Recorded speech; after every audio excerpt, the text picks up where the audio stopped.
Hello and good morning. Welcome to our September 11th moment of spiritual practice. And I know the past through several days, video quality has been poor. I'm in a location with very poor Wi Fi and recently had a storm and no electricity.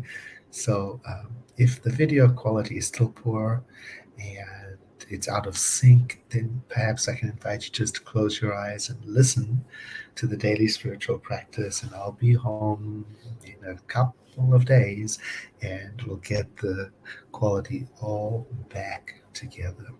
And I'll also be lighting a candle with you. And thank you for those who have written to me and let me know that you are lighting a candle for us every morning. If you're joining us for the first time, typically I light a candle right before I begin the practice. And it's such a lovely ritual that centers me and anchors me in the practice. And I can tell that I miss it very much.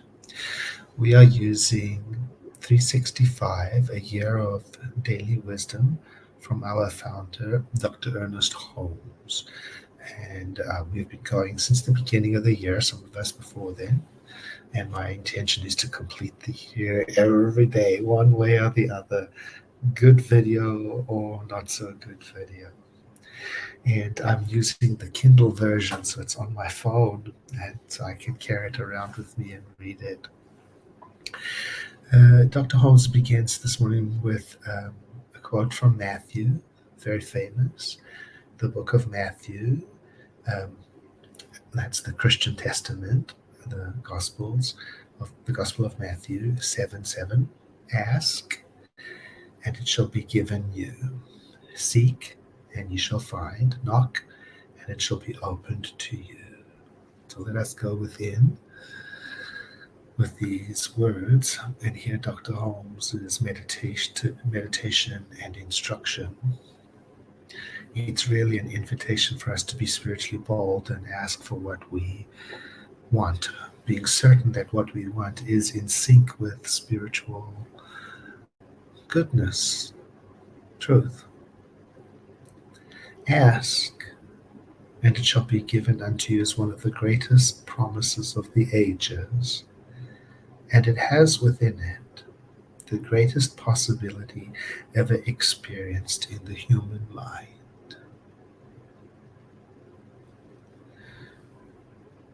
Surely it implies that there is a power that can and will honor our request.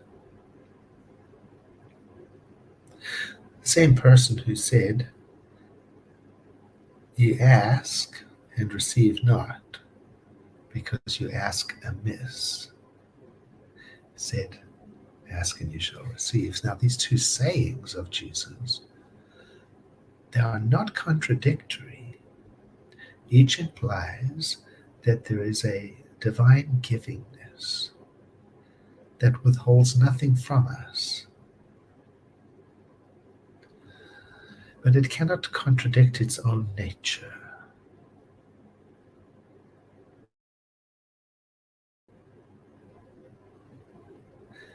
So we cannot expect to receive something bad from something that is absolutely good. If we ask for something, let's say wrong, from that which is the epitome of right, we cannot receive it. And that's what asking amiss is. So whatever we ask for, we are to ask for in the name and the nature of the living spirit or of reality, of the thing itself. In other words, we are to begin our quest with understanding what the nature of the divine is, and then sinking our lives to it and sinking our request to it.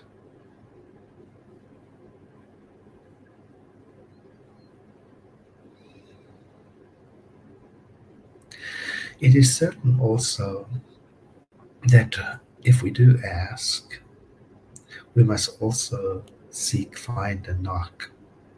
so that the door may be opened. Now, where is that door that must be opened? Other than in our own consciousness. And it is the door of acceptance. So we train our minds by using our wonderful imagination to entertain, to welcome that which we ask. So if I ask for forgiveness, then I train my mind using my beautiful imagination to entertain the thought and the feeling of what forgiveness might be like, or joy, or comfort. So today, as I move through the world, I believe and accept with a grateful heart that there is a power that responds to me. And having synced myself with its nature through these many months and practices, I know today to ask according to its nature of goodness and unity and connection.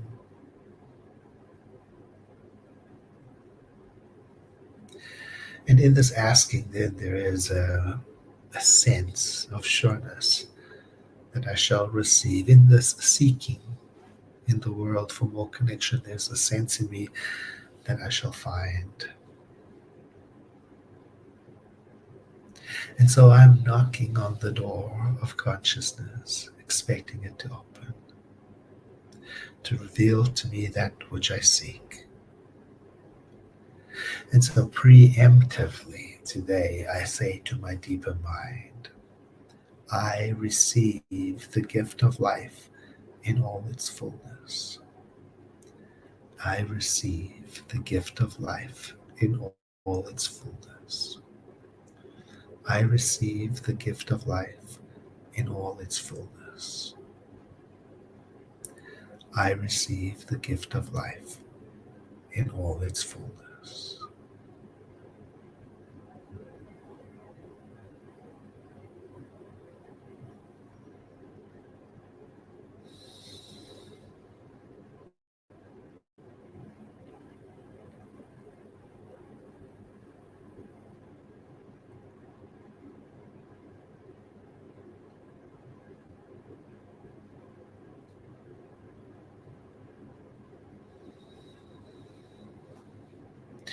Letting the next breath you take be deeper than the one before. And with this movement of breath, allowing yourself to become available to your environment in preparation for whatever is next for you, wherever you are in the world and whatever your time zone is. Thank you so much for being here today. And again, I apologize if the video and sound quality is faulty. Just hang in there with me. We'll get it back together in just a couple of days. Have a blessed day.